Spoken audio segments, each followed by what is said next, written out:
This is the Moonlight Graham Show, a freewheeling conversation with the role players, the underdogs, and guys with flat-out great stories in sports.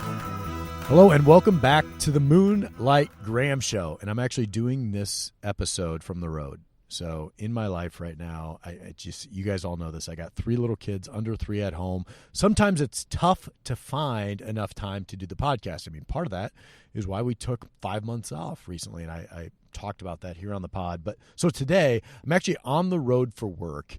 I'm in rural Nebraska. I'm just outside of Lincoln, Nebraska right now, sitting in the parking lot of a Runza. And I was actually just talking, there's an intern from my company in the passenger seat next to me, and so she is actually listening to this podcast right now, and we were just joking about, like, what the heck is Runza?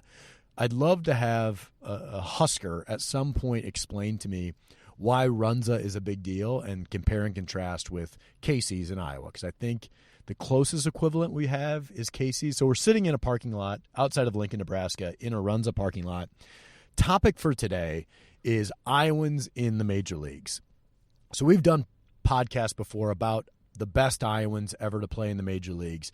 But as I was looking at it, you know, I continue to be impressed with the amateur baseball talent, the amount of Iowans that move up the minor leagues into professional baseball. Like we saw Calvin Harris, who's from the Dubuque area, played at Ole Miss, was like SEC Player of the Year, was a 5th-round draft pick this year. We just continue to see really good high-end baseball talent coming out of the state of Iowa, and many of them making the major leagues. And so as I was looking back on the first half of the major league season and evaluating just how the Iowans did, there were 7 guys who I would consider to be Iowans that appeared in the major leagues during the first half of the season. Now, part of your job as Moonlighters out there is to keep me accountable. Make sure I didn't miss anybody, because when you Google like Iowans in the major leagues or Iowans on Baseball Reference, you're getting guys that were born in the state of Iowa. But many of them move away and aren't actually Iowans because they didn't grow up here, they didn't go to school here. And so back to that original question, are they really Iowans? On the flip side of that, you have guys like A.J. Puck, right? A.J. Puck, 6'8", from the Cedar Rapids area, throws 95 miles an hour. He's closing games for the Marlins right now. Even though he was not born in Iowa, he grew up in Iowa, he went to high school in Iowa. A.J. Puck is an Iowan. So he's included on my list, but guys like Michael Wacha, who were born in Iowa but didn't grow up here, they did not make the list. So once again, that's the clarification I'm making on the Iowans. So the 7 guys, and 2 of which I want to talk about in a little bit more length. One, of course, is a current Moonlighter, but the 7 guys that appeared in the major leagues this year. First of all, just as a list, it's Matt Dermody, it's Derek Hill, it's Mitch Keller, it's Keaton Wynn, it's A.J. Puck, like I already mentioned, and then it's Matt Cook and Colin Ray. So 7 guys, 6 of those guys are pitchers. Derek Hill is the one guy that is not a pitcher. And so Derek Hill might be a name there, and I kind of want to bring Derek Hill on the pod because I don't know why he moved away. I know he grew up in Iowa.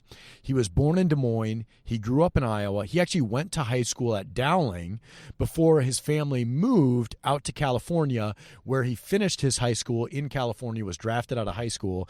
And so Derek Hill has spent parts of the last 4 seasons in the major leagues. This year, he's the only guy with a hit from Iowa on the season, so he's hitting $170 for Washington. He's 8 for 47 on the year. He's an outfielder. So Derek Hill is our first guy and the only non-pitcher on the list. Next guy is Matt Dermody. So Matt Dermody, he has played parts of 5 seasons in the major leagues. This year, he's for Boston, playing for Boston this year, and has appeared in 1 game in the major leagues thus far. He's pitched in 1 game. And the funny thing about Dermody, when you look at his stats, and if you know Matt Dermody, he's a big, strong lefty, has had a pretty good minor league career. He's appeared, like I said, in 31 games over 5 seasons. But in the past 3 years that he's appeared in the major leagues, he's only appeared in 1 game each of those years. He's already appeared in 1 game in the first half. The odds of Dermody getting into Major League Baseball again might be a little bit less. I don't know if you guys saw this, but during Pride Month, Matt Dermody had some comments around his Christian faith, which essentially led to his demotion out of Boston within a week. So the fact that all of a sudden he has decided to kind of stick his neck out there to defend his faith, to defend his beliefs as it relates to Pride Month, might have put his career a little bit in hot water, which part of that I really, really respect for him to have kind of the balls to do that in this environment. So Matt Dermody is the second guy. Next guy, and one that I'm really excited about, a guy that I literally had never heard of up until a couple of months ago, was Keaton Winn. So Keaton Winn is the only guy on this list that made his debut this year. So Keaton Winn, he's a guy from Ollie, Iowa, so a tiny little town in Iowa, so I love him already, right? So he's from Ollie, Iowa, probably the only major leaguer ever to come out of Ollie, Iowa. He played his college ball at Iowa Western and was drafted in both years that he played out of Iowa Western. He was drafted in both of those years. So another strike, right? I love JUCO guys. From a small town, JUCO guy. He came up, made his debut with the San Francisco Giants this year. Once again, one of these guys I got to get on the podcast because, like I said, small town, JUCO, we got to get Keaton Winn here on the podcast to talk about his debut for the Giants in the first half.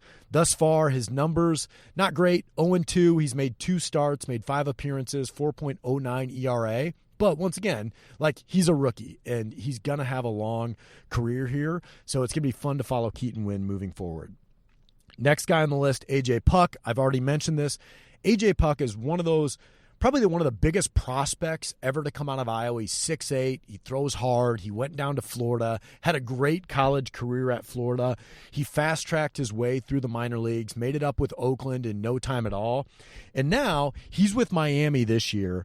He's currently their closer. He's already appeared in 30 games thus far for Miami. He's had 15 saves in those 30 games. His numbers are pretty good. 4-3 record, 4.03 ERA, those 15 saves that I've talked about. So it's awesome that a guy like A.J. Puck has found a role, especially in that closer role, where if you can establish yourself as a closer at some point in your career, you're going to have a long run as a reliever. We've seen that from Tony Watson, another Iowan in the past that we've had here on the podcast. So A.J. Puck is doing great. The final one I want to talk about before I get to my last two is Mitch Keller. So I guess the highlight here for Mitch Keller, another Iowan from Eastern Iowa, was an all-star this season. So there have been very few Iowa baseball players ever to be an all-star. Once again, Tony Watson, he's in that same mold. But Mitch Keller had a hell of a first half for Pittsburgh, went 9-4 with a 3.31 ERA on that first half. He had a complete game. He had a shutout. There's nobody in the major leagues with more than one shutout. So essentially, Mitch Keller is leading the league in shutouts. He's currently in his 5th season in the majors. And in his late 20s now, I think he's 27 years old. He's really starting to find his stride as a starter, and it showed in the first half. So awesome to see. I mean, Mitch Keller's got the type of stuff where if you follow baseball online, Pitching Ninja seems to be featuring Mitch Keller on a weekly basis right now. So it's awesome to see. Once again, Mitch Keller's going to be one of those guys for over the next 10 years. We're going to be following him here on the pod. So the last two guys, one of which is a moonlighter, Colin Ray, the other which is Matt Cook. I want to spend a little bit more time talking about these guys because they are not only guys that have come out of the state of Iowa that I think are emblematic of everything that we have here in Iowa, but also their paths over the last 5 years. I think you rarely see it in Major League Baseball. So talking about Colin Ray, and if you haven't listen to the podcast we did with Colin Ray a couple of years ago, go back and listen to it. So at that time, Colin was coming off of an injury. He had been in the major leagues with the Brewers and with the Miami Marlins for a couple of years. And this is 2015 to 2017. Then he tears his arm up as soon as he gets to Miami, and they actually send him back to San Diego at the time. And it was one of those things where I remember thinking, is this going to be the end of the road for Colin? It's a major injury. He's kind of damaged goods in a trade. He's getting to his late 20s at that point. Is there going to be an opportunity for him to rehab, to come back and get another opportunity in the majors?